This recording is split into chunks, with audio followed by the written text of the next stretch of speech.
Juin 2022, le débat d'orientation budgétaire passe comme une lettre à la poste au Parlement. Aucun débat, comme son nom l'indique, n'est curieusement organisé. Juste une plénière à la va-vite. Les parlementaires étant entrés en salle, il n'y a pas eu d'échange et la session a été close. Cela a été un scandale pour nous en tant qu'organisation de la société civile qu'un tel outil qui a été institué avec la réforme de juillet 2018 pour permettre ainsi une meilleure participation des populations pour un budget inclusif et qui prenne en compte les besoins des populations soit traité de cette manière.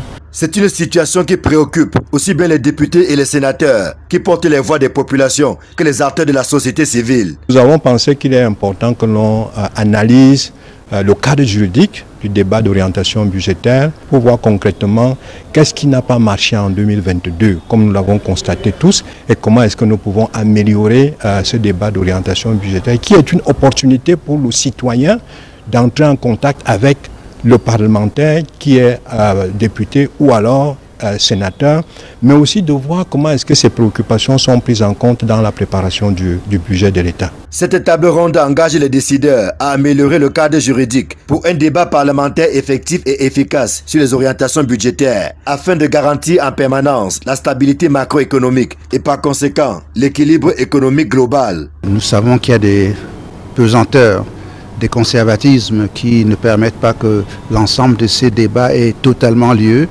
mais il nous appartient à nous de jouer ce rôle d'alerte, d'aiguillon, pour faire en sorte qu'un débat réel s'instaure entre gouvernement et parlement sur le débat d'orientation budgétaire. La loi sur la gouvernance financière de 2018, il est bien clairement défini dans cette loi comment est-ce que l'exécutif doit préparer les documents et comment est-ce que ces documents-là doivent être acheminés à l'Assemblée nationale ou au Sénat pour permettre aux parlementaires de véritablement préparer ce débat.